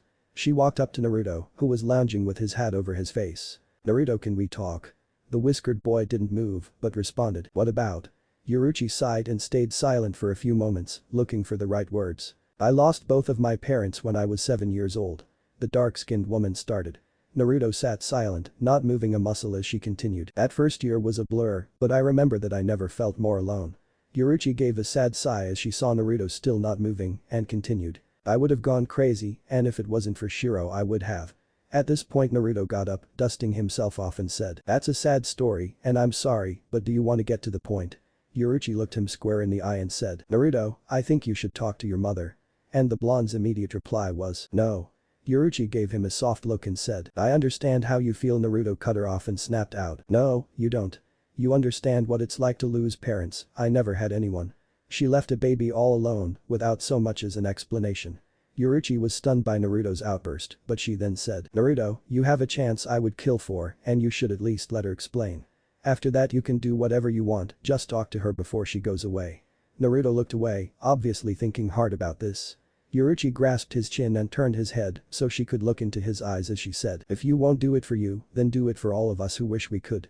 The blonde then replied, I'll talk to her, but no promises on what I do after that. At this point Yuichiro came running up, something clutched in her fist. Whisker Daddy, look. I caught it. The pincat then opened her hand and showed a smashed grasshopper in her hand. I think you held it a little too tight, Yuichiro. Naruto said as Yuichiro wiped the squished bug from her hand. Naruto picked her up and put her on her preferred spot on his shoulder.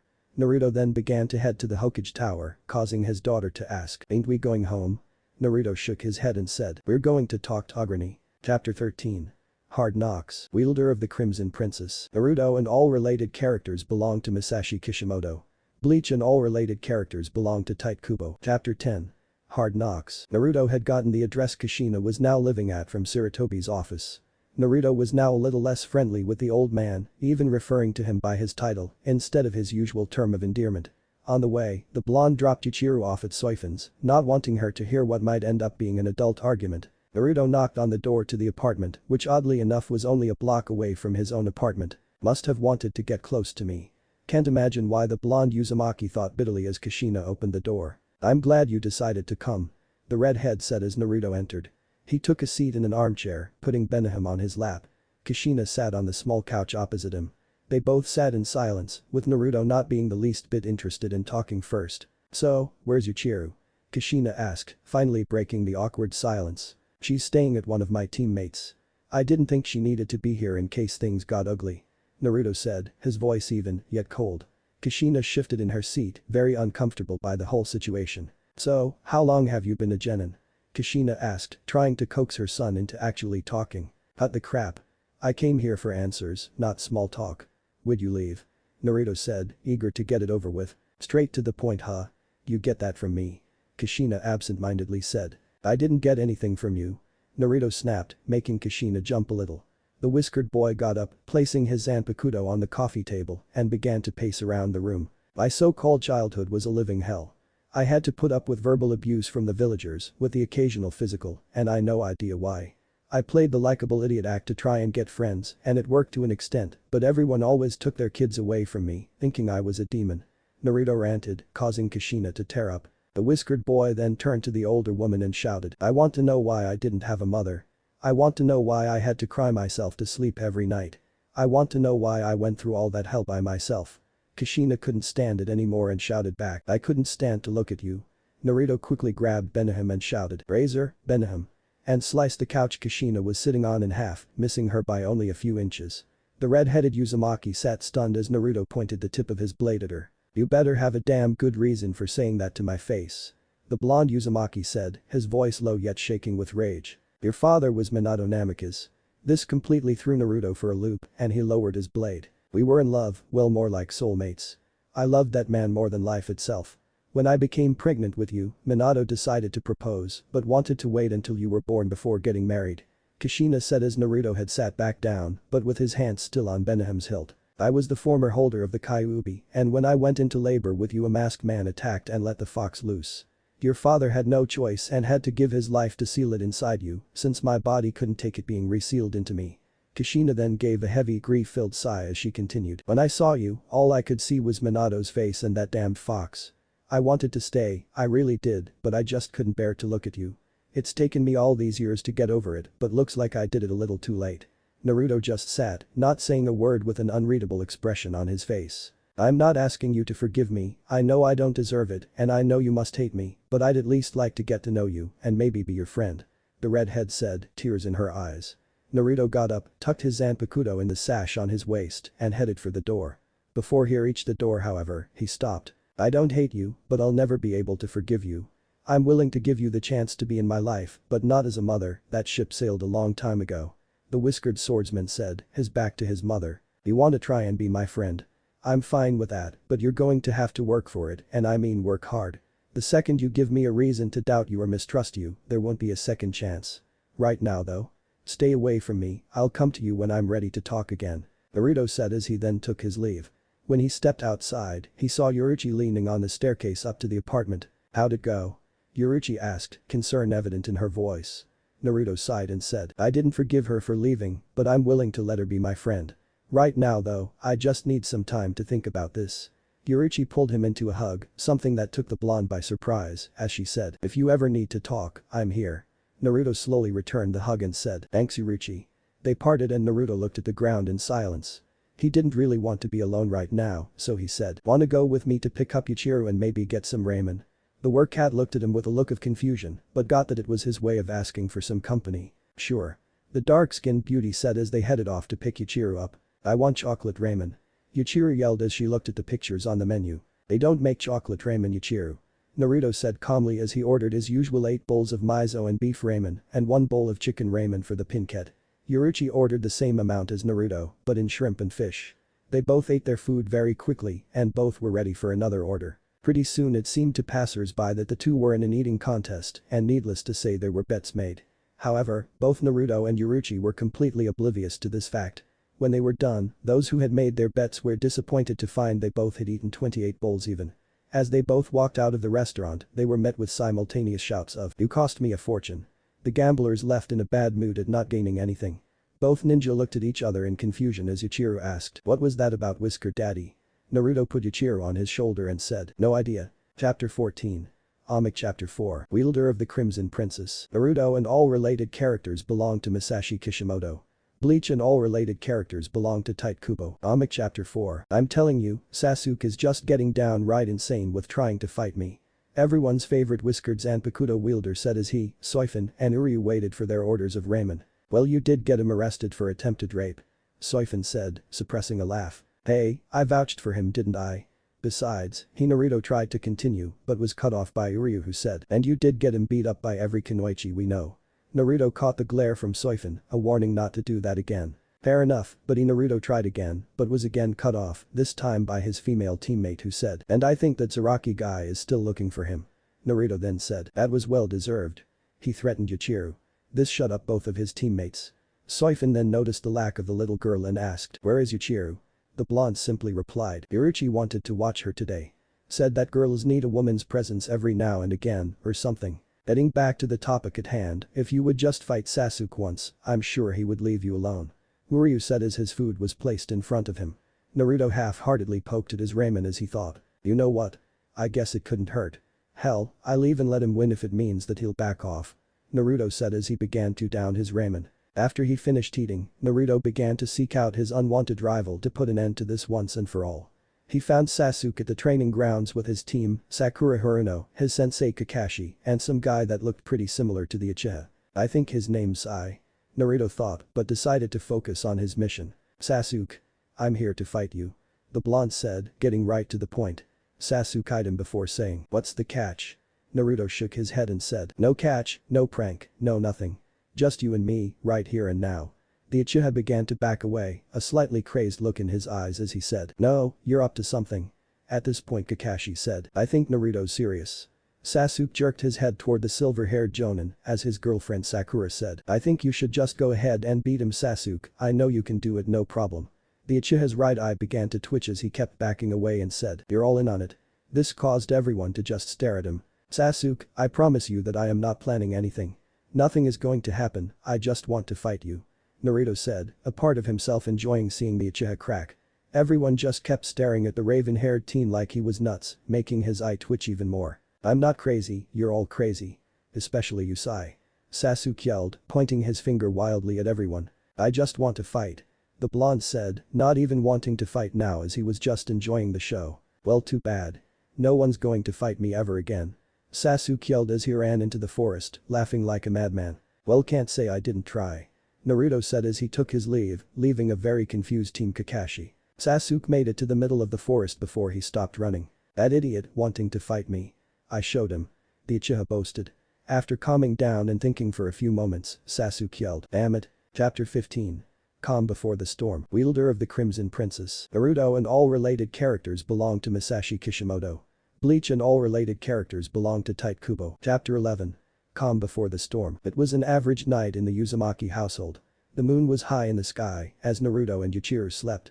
Naruto on his bed in the living room while Yuichiro slept in the small room next to the bathroom.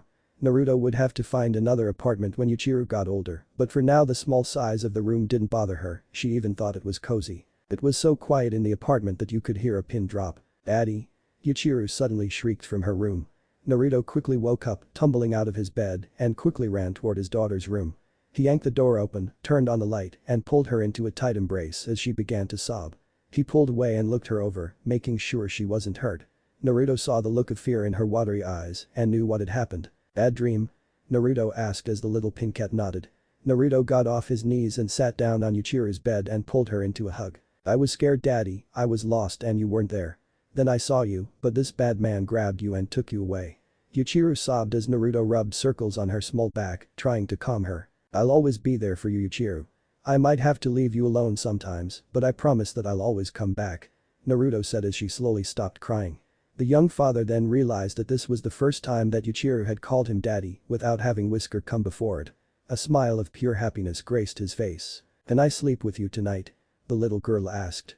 Naruto picked her up and carried her to his bed. Naruto sighed contentedly as he began to fall asleep, happy to know that Yuichiro was safe and secure. I love you daddy. Yuichiro said as she snuggled next to him as she rapidly began to drift off to sleep. Naruto was surprised by this, as it was actually the first time Yuichiro said that. He knew she loved him, she showed him every day how much she did, but this was the first time she had said it. Actually she was the first person to say I love you to him period. Naruto felt her slow breathing and knew she was asleep. I love you too. More than you'll ever know. Naruto said as he drifted off to the most peaceful night's sleep in his life. The next day Naruto headed towards his team's usual training ground, Yuichiro on his shoulder as usual. It was odd that Orochi called them together on a Sunday, as it was their day off. I called you guys here today to tell you that I've recommended you for the chunin exams. Orochi said as she handed them some forms. Fill these out and you'll be officially entered. The work cat said as she handed the forms out. Naruto, Soifin, and Uryu each took theirs as their sensei handed them each a pen. Now before you start to fill those out, you all have to agree to join or you can't enter. I also have to warn you that it isn't uncommon for people to die in these exams. In fact, if only one person is killed in the exams it's considered unusual. The dark-skinned Jonin said, causing her students to freeze for a few moments. Uryu and Soifin began to fill theirs out after a few moments of thought, confident that they could pass, but Naruto just stared at his blankly. He didn't know what to do. If this was him 3 months ago, then he would have signed it no question, but he had other responsibilities now. I know you're scared of leaving Yuichiro alone, but you can't let your fear stop you from doing this. With a promotion you could afford a bigger apartment and could provide better for her, Benaham said, trying to help her wielder make his decision. After a few minutes Naruto began to fill out his form, determined to become a chunin for Yuichiro's sake. When he was done he handed his back to Yoruichi. Now the exams are going to be held in Sunagakur this year, so we'll be out of the village for at least a month. The work cat said as she saw the look on Naruto's face, who looked over Yuichiro who was attempting to climb a tree with very little success. Can you watch Yuichiro while I'm gone? Naruto asked his sensei and best friend, already knowing he couldn't take her with him. I'll be going along with you, so no. There is someone you could ask. Yoruichi replied, causing Naruto's expression to darken. Naruto walked up to an apartment and knocked on the door. After a minute, it opened to reveal Kushina hadn't seen him since their talk a few weeks ago, so she was rightly surprised by his presence. I'm going to the chunin exams in Suna, so I need you to watch Yuichiro. Naruto said, still in the cold tone he had used to take to her with before. He handed her a bag and sat Yuichiro down. Yuichiro looked up at him and said, Daddy, can't I go with you? This was hard on Naruto, knowing she didn't want him to go. He hadn't been on a C-rank mission since the one he found her on, so she wasn't used to him being gone. Naruto put on a happy face and said, you're gonna have fun with Granny, and I'll be back before you know it. Yuichiro still didn't look convinced, so Naruto tried a different tactic and said, if you be a good girl I'll get you some chocolate ramen when I get back. At this Yuichiro instantly glumped her father saying, okay daddy, I'll be good. I love you. Naruto laughed, told her goodbye, and he loved her too as she ran into Kushina's apartment and began to investigate everything. Naruto looked the older Uzumaki in the eye and said, I'm trusting you with the most important thing in my life. If something happens to her, I won't hesitate to do whatever happened to her to you, only 1,000 times worse. Naruto then said one last goodbye to Yuichiro and took his leave. Kushina sighed as she closed the door and turned to see her granddaughter rummaging through her cabinets. Where's the ramen? The little girl asked, making Kushina laugh. She might not be an Uzumaki by blood, but she has our taste, Kushina thought as she began to prepare a meal for her granddaughter. Fast forward 1 month. Kushina and Yuichiro waited at the main gate for Naruto. Yuichiro had a good time with her grandmother, but she was more than ready for her father to come home. They saw the other teams from Konoha that had entered walkthrough, but no sign of Naruto. Soon there was no one else coming, causing Yuichiro to begin tearing up. Kushina was about to bend down and comfort her, but she saw something running at top speed in the distance. In a flash, Naruto was in front of them hugging Yuichiro. He wore a Konoha flak jacket, a clear sign he had passed, but Kushina saw that he was only hugging Yuichiro with his right arm. She took a closer look at the other side of his body and saw that he was missing his left arm, looking like it had been cut in the middle of the bicep. Kushina bent down to their level and said, what happened? Naruto looked at her and said, Sasuke Uchiha happened. Chapter 16. Old enemy, new love. Wielder of the Crimson Princess. Naruto and all related characters belong to Masashi Kishimoto. Bleach and all related characters belong to Tite Kubo. Chapter 12. Old enemy, new love. Naruto did not go into further detail on what happened to his arm, and when Kushina asked what had happened again, he simply changed the subject. Thanks for taking care of her Kushina, I might let you do it again sometime. Was all Naruto said to Kushina as he took Ichiro home. At this point Yoruichi, Soifun, and Uryu walked up to the gate. What happened to Naruto's arm? Kushina asked. Sasuke Uchiha went rogue during the exams. Naruto tried to stop him, and that bastard cut his arm off. Yoruichi said darkly as showed her ID guards. Kushina was about to ask about the specifics until she saw a casket being carried through the gates with the Hokage's hat on top of it. Sasuke betrayed Konoha to join with Orochimaru. The old man was fighting with that snake bastard and sealed away his jutsu, but gave up his life to do it. Yoruichi said as she wiped a couple of tears from her golden eyes and headed into the village. Naruto looked at the interior of his apartment, surprised to see it had been cleaned. He assumed Kushina must have done it while he was gone. He sat Ichiro down on the couch, a hard task to do with only one arm, and then sat down next to her with a tired sigh. So how was Granny's? The blonde asked in a cheerful tone, but Ichiro didn't answer. Her eyes were locked on Naruto's arm, or lack thereof. Daddy, where'd your arm go? Ichiro asked in a quiet voice. Naruto looked down at her frightened eyes and put on the best smile he could muster on the moment. I just had an accident, nothing to worry about. Naruto said as he patted Ichiro's head. The little girl laughed as Naruto then asked, so were you a good girl for Granny? The little pink cat nodded her head furiously as she said, yeah. Granny's really nice. She played games with me, and she read me stories, and Naruto had stopped listening after a minute and just looked at his daughter. He had missed her a lot during the month he was away and worried about her every day. He was glad to hear that Kushina treated her well and that Yuichiro had another person in her life to love her, but there was slight anger at Kushina. The way Yuichiro described what she did for her while he was away made it sound like she would have been a great mother, provided she was around to be one. Naruto pushed those thoughts away and resumed listening to Yuichiro list all the things she had done at Kushina's. And she even showed me how to use chakra. The little pinkette finished. Naruto raised an eyebrow at Kushina teaching Yuichiro about chakra, but laughed at her pronunciation and said, "I think you mean chakra, baby." Naruto then remembered the promise he made Yuichiro and said, "Let's go see about getting some chocolate ramen." Yuichiro beat him to the door, eager for what she thought would be the best meal of her life. It was 10 o'clock at night. Half-clean dishes with the remains of chocolate sauce and a couple of noodles sat in the sink. Yuichiro slept peacefully in her room, her full stomach helping with that. Naruto on the other hand tossed and turned in his bed. He groaned and growled in his sleep, a clear sign he was having a nightmare. Naruto stared down the Uchiha and gripped the hilt of his Zanpakuto tightly. He saw the blood on Sasuke's sword and then noticed Sakura's body behind the Uchiha. "I've just attained a power far beyond what you can imagine, and all I had to do was kill the person closest to me." Sasuke chuckled darkly as Naruto glared from under the brim of his hat. "We might not have been on the same team, Sasuke. Hell, we weren't even friends, but I could tell she loved you," Naruto said with an edge in his voice. Sasuke merely scoffed and replied, "Love? What good is love when I can have power?" Naruto simply shook his head. It was clear the Uchiha was a lost cause at this point. Naruto swung his sword and said, "Scream, Benihim," and sent forth a red blast of energy. Sasuke dodged and charged forward with his sword, which was now covered with electricity. Naruto blocked with Benihim. Sasuke broke away and made several more slashes, which Naruto blocked easily. Sasuke quickly jumped back and did several hand signs before shouting, "Fire style. Fireball jutsu," and shot a large blast of flame from his mouth at the blonde swordsman. "Scream, Benihim," Naruto yelled as a crimson shield blocked the flames. "Shred, Benihim," the blonde yelled as he sent forth crimson blasts from his shield. Sasuke quickly used a substitution jutsu and avoided the assault. "It's time to start fighting seriously," the Uchiha said as he sheathed his sword. He did a couple of hand signs and shouted, "Chidori," and charged at Naruto with a handful of lightning. Naruto moved out of the way, but Sasuke quickly unsheathed his sword and sliced Naruto's left arm off at the bicep. The blonde roared in pain as he kicked the Uchiha in the head. Naruto quickly stuck Benihim in a leftover fire from Sasuke's fireball and then stuck the hot metal on the stump of his arm to cauterize it. Sasuke got up and smirked at the blonde. "Well, it looks like you're at a disadvantage," the traitorous Uchiha said with a cocky smirk. Naruto glared but gave a fox-like smile despite his pain and said, "I got one more trick up my sleeve."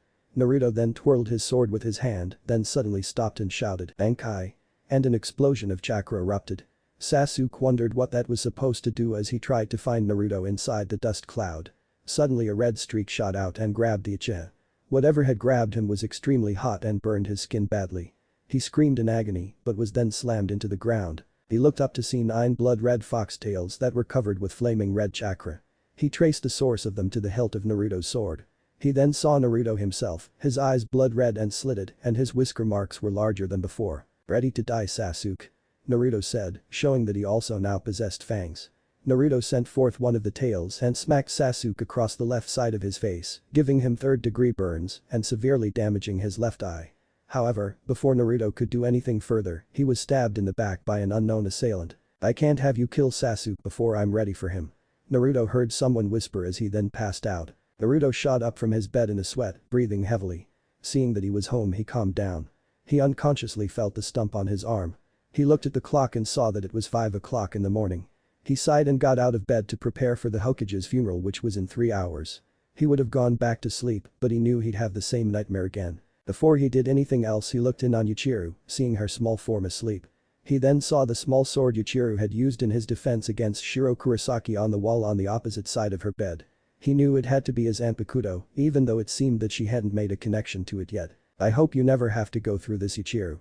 I have a feeling you'll want to be a ninja, but I really hope I'm wrong," Naruto whispered as he then shut the door. The funeral was a sight to behold. Every ninja that was in Konoha at the time was there, which numbered in the hundreds, and the civilians numbered in the 100,000s. It was even raining, causing many to believe that the heavens themselves were in mourning.